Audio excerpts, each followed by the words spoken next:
Olá pessoal, bem-vindos ao programa Fator Paranormal. Hoje eu vou relatar o 6º capítulo da minha trajetória. Nesse capítulo eu vou relatar algo que ocorreu nos idos de 81, 82, 83. Nessa época eu reconheci 2 grandes amigos que, embora hoje já não estejam mais nesse orbe de granito, eu agradeço imensamente ao cosmos o aprendizado que eu tive com eles e ao amparo que tenho deles até o dia de hoje. Um deles foi Rafa, meu querido amigo e irmão. Ele era psicanalista e dessomou em 91 aos 38 anos com HIV. Reconhecê-lo nessa minha existência foi um grande presente. Nós tínhamos muito em comum. Me ensinou muito e me inspirou a buscar o autoconhecimento e a psicanálise, de certo modo. O outro foi o Evaristo, que trabalhava em um centro em Uberaba e somou também nos idos dos anos 90. Ele tinha contato com o Chico Xavier. Ele me trouxe vários livros assinados pelo Chico, inclusive. Ambos me ensinaram muito e marcaram profundamente a minha vida. Tivemos diversas experiências interessantes. Sabíamos que tínhamos nos encontrado e tínhamos vivido no Egito. Também porque nos reconhecemos desde o início. Sabe quando você conhece alguém e de repente você fala: nossa, parece que eu já te conheço? Colecionávamos papiros e toda e qualquer literatura que nos remetesse a essa civilização fascinava-nos, dando-nos mais ainda a certeza que já havíamos estado ali juntos naquelas terras e que certamente tínhamos muitas, mas muitas afinidades mesmo. Já naquela época eu tinha sonhos lúcidos e recorrentes com essa civilização. Por isso eu desejava viajar para lá com eles, mas nessa época eu estava trabalhando em Salvador, Bahia. Quase não ficava em São Paulo, mas a primeira vez que pisei em Salvador e fui passear na Praça Castro Alves, senti como se as imagens caíssem à minha frente, como num filme. Eu tive a sensação clara, absoluta que eu havia vivido ali. Eu amo a Bahia. Tenho paixão pelo baiano, pelo povo alegre e acolhedor que é. Bem, eu escrevia poesias, mas naquele momento em diante algo ocorreu. Tive um acesso gigante à minha alma. Eu escrevia muitas poesias conscienciais. E ainda eu escrevo, porque poesia enche minha vida de equilíbrio. É como uma nota harmônica dentro de mim. E por isso eu senti a necessidade real de estar naquele lugar. Até que um dia, sentada nessa praça, eu conheci uma baiana intelectual, inteligente. Ela chamava-se Petúnia. Ela estava lá com seu marido e logo fizemos amizade. Eles começaram a me chamar de Galeguinha.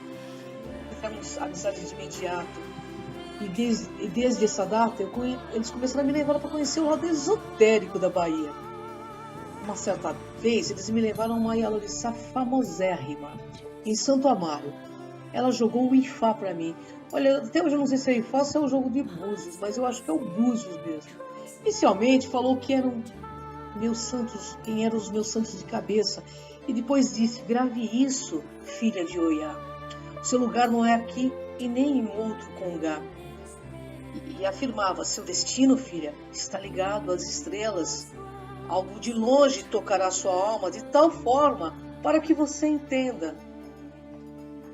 Que eu também caminharia pela vida em um caminho de via único e que eu ajudaria a pavimentar uma estrada consciencial no futuro. No entanto, você sentirá que não pertence. Ela dizia que eu ia ter essa sensação de não pertencer por muito tempo na minha vida. Que eu teria tudo o que eu precisava para cumprir minha jornada, mas que eu teria que usar sempre o senso de justiça e de ética. Falou que meus projetos dariam certo, como realmente deram. Mas naquela época eu não entendia o que ela queria dizer, pois até então ufologia não era algo do meu interesse. Ficou muito metafórico aquela mensagem naquele momento. Só vim a compreender anos depois, o que ela quis me dizer. Eu trabalhei pouco antes de 88, até pouco antes de 88, em Salvador. E afirmo categoricamente ela acertou 100% do que disse.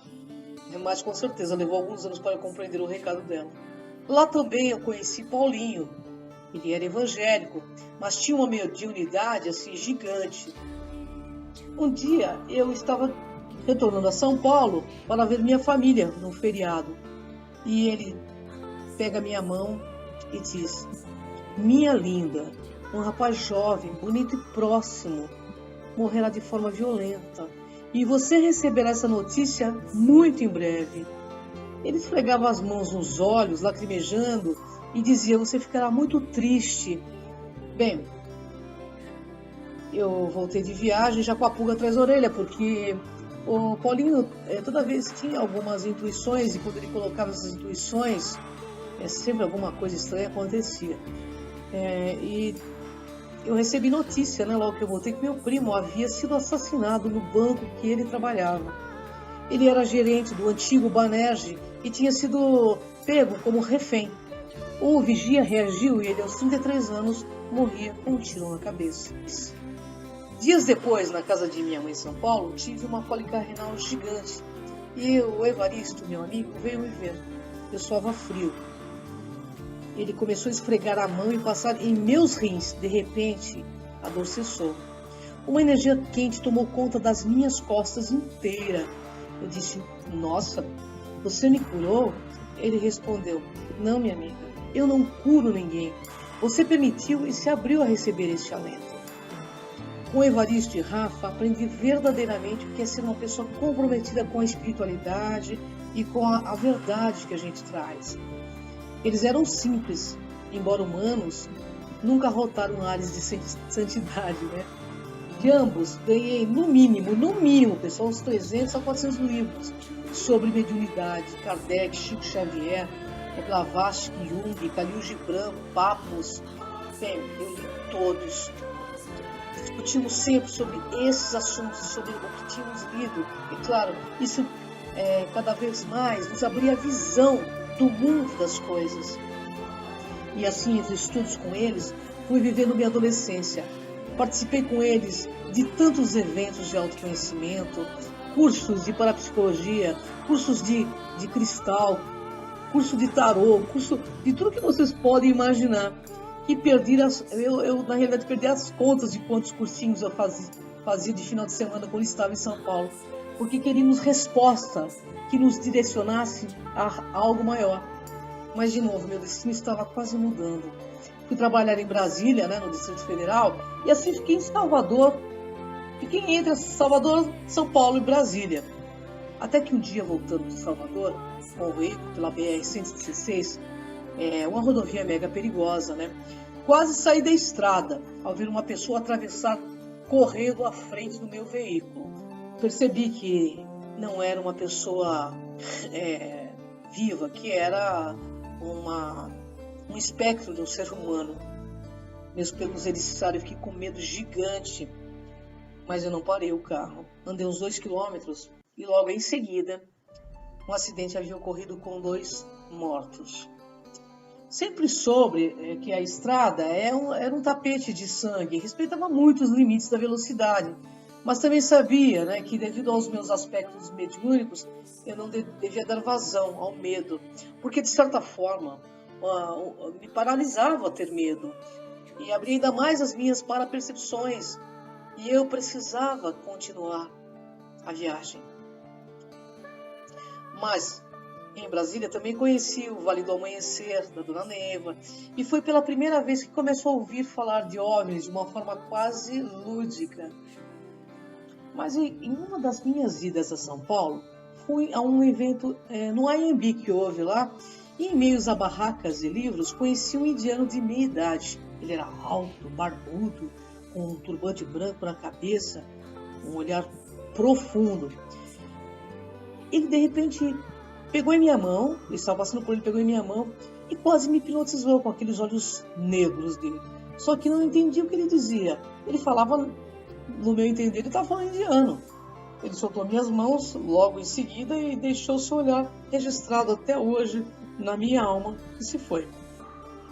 Isso, meu amigo Rafa, que estava entretido com livros, veio ao meu encontro e questionou onde eu estava. Não, eu disse a ele, eu estava conversando há pouco com um indiano de turbante na cabeça. Você viu ele?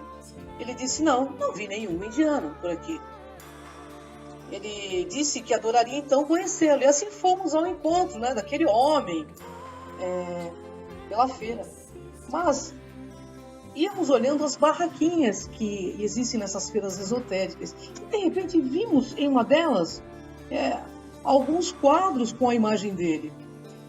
Disse para o Rafa, ele é o cara. O Rafa me disse, nossa, deve ser algum guru importante da Índia. Ou famoso, sei lá. Fomos então à banca para saber quem era aquele guru, aquele homem. E expliquei para a mulher que eu havia conhecido aquele homem, né? E que mal entendi o que ele falava, que gostaria de apresentá-lo ao meu amigo. A mulher me olhou, perplexa, percebeu minha ingenuidade e com os olhos cheios de água me disse emocionada, não é possível, minha jovem. Este homem é El Moria. E eu, sem entender nada, disse, quem ele é? Ele é senhor do primeiro raio. Eu não sabia nada dessas coisas de raio, de fraternidade branca. Ele falou, como assim raio? Não estava entendendo absolutamente nada. Não sabia nada daquilo. Era algo inédito. Eu era totalmente ignorante nesses assuntos de fraternidade branca. Nunca tinha lido nada a respeito. Tinha visto na minha cabeça, naquele momento, um ser de carne e osso. E não tinha sequer noção de quem era esse homem. Só depois de entender, por meio de pesquisas juntos aos livros da Ponte da Liberdade e da Fraternidade Branca, que ele era um mestre. E eu não posso afirmar aqui para vocês que era El Moria, mas nós não encontramos o indiano pela feira. E ele era exatamente igual à gravura, parecido com aquela gravura. A questão é, eu penso que o tempo todo eu estava sendo preparada, feito algum cadete para assumir minha jornada, pois tive indicações de sobra do caminho. E por isso eu compreendi que tudo que eu buscava acabou me encontrando. Por isso, você que procura, de certo encontrarás. Encontrarás sim aquele que te faz procurar. Então, faça o seguinte, plante flores no seu jardim. Porque quando for o tempo de florir, você vai estar pronto para vê-las. Mas esteja de olhos abertos. Agora, amigos, um outro tempo inicia-se na jornada da minha vida. Já estou chegando aos meus 23 anos. Estou em tempo de florescer. Florescer. De ser o que sou de alma e conhecer outros tempos além deste véu, deste céu. Assim eternizo o tempo, contando a minha história, onde o tempo não derrota as minhas vitórias conscienciais, porque eu sempre fiz o tempo aliado do meu crescimento. Gratidão, pessoal. Até o próximo Fator Paranormal.